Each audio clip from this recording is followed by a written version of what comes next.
Donald Trump gave an interview to Reuters, and during that 45-minute conversation, the issue of North Korea and possible military action took place.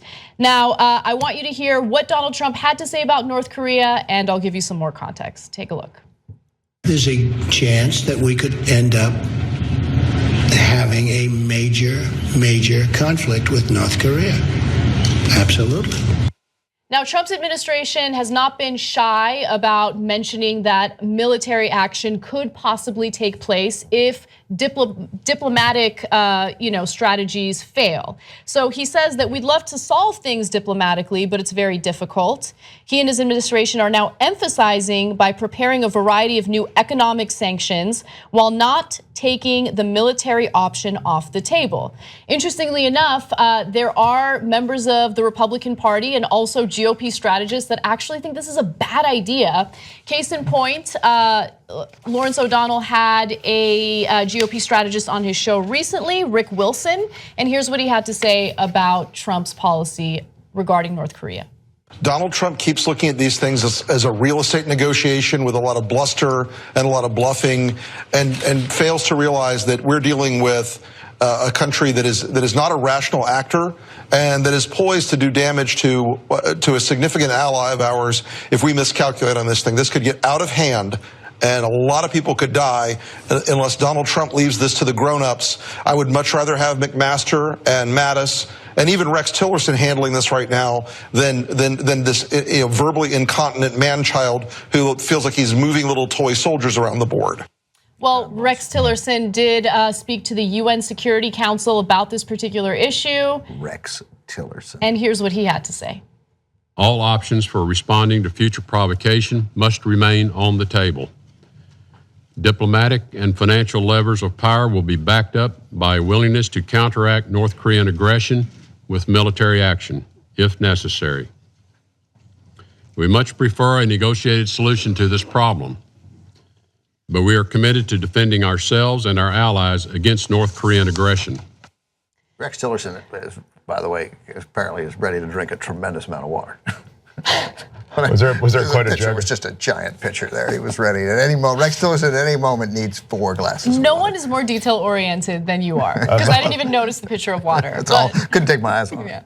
But what do you guys make of all this? Obviously North Korea has been a problem for a long time. They've done provocative things for a long time, and now all of a sudden you have an administration that doesn't seem to think before they speak, and amplifying the rhetoric could lead to innocent people in our allied countries losing their lives. Well, that's certainly the biggest point of departure here. I was going to ask you guys, from a substantive policy standpoint, has there really been any departure from that which was the policy of the administration prior? I'm not talking about, again, the rhetoric is not helping, but I think we're kind of caught here from a policy standpoint, and I don't know, I'm really asking legitimately, does it seem to you that there really is a departure from the Obama administration's posture toward North Korea?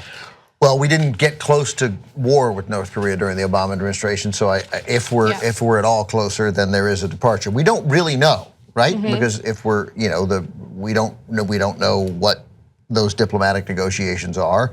I do know that Donald Trump is not interested in the world, has never, ever been interested in the world, certainly not interested in a place where there's no chance he's ever gonna build a hotel, and if he did, nobody's gonna go.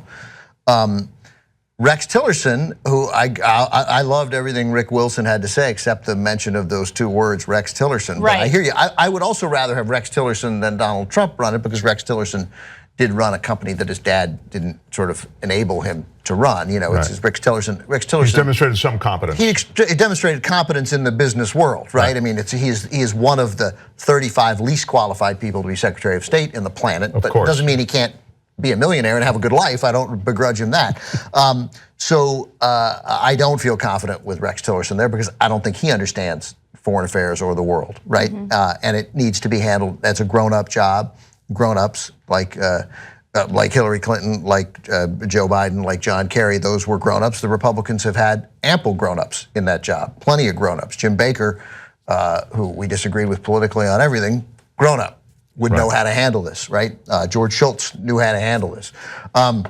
So Donald Trump is a giant, egotistical, narcissistic, inconsistent fraud. And left to handle serious issues where nuclear weapons are at stake and where deep down you know he doesn't care that much. I don't think.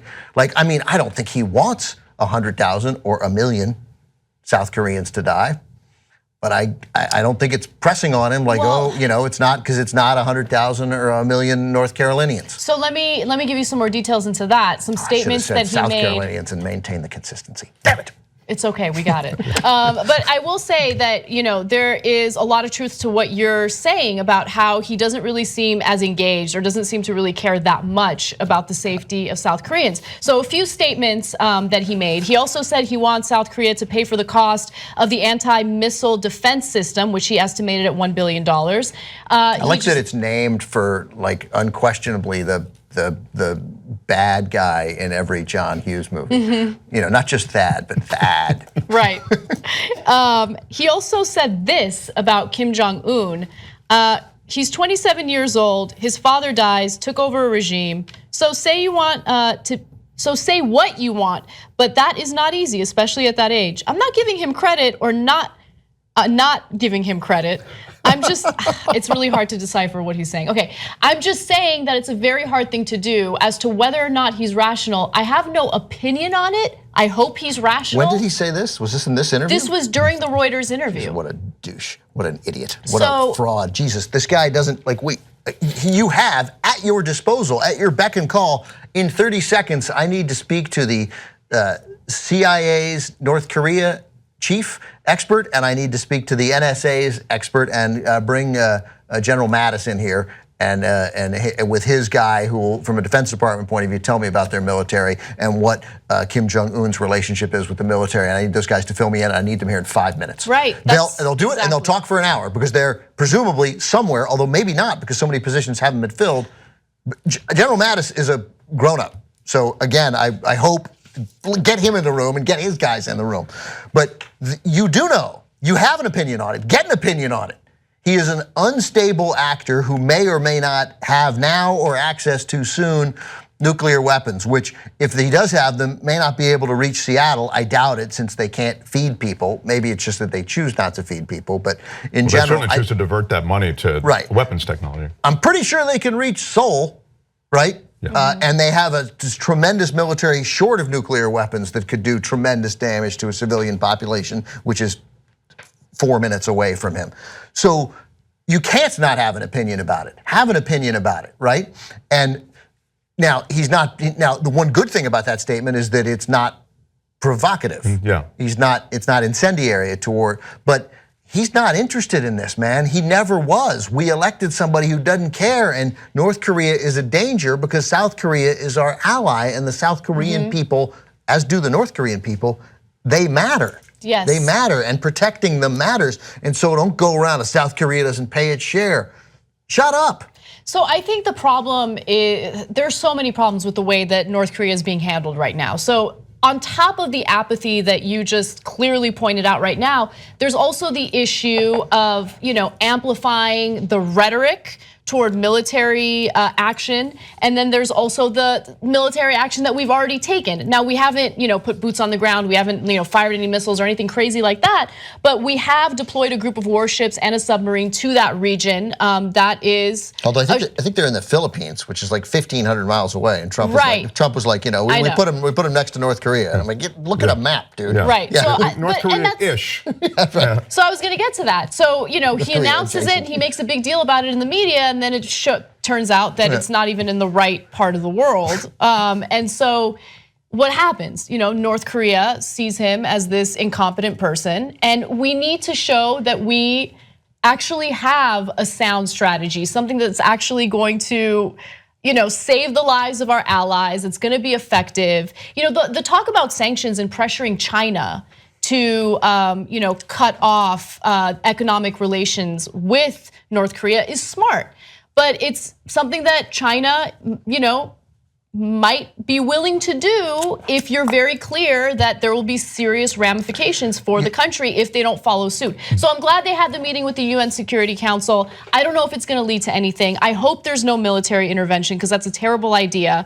But really, the guy doesn't want to have the UN. Yeah. I mean, it's great. Yes, it's their meeting, but the right would like us not to be in the United Nations. And now, thank God that we're in the United Nations. Yeah, well, he doesn't know right from left. I mean, literally, just on the political spectrum, I think he's just just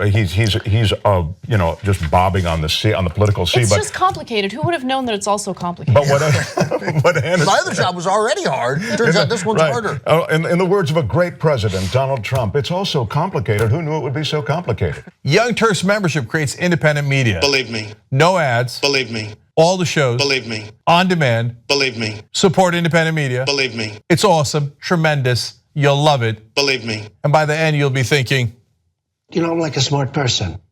tytnetwork.com/join.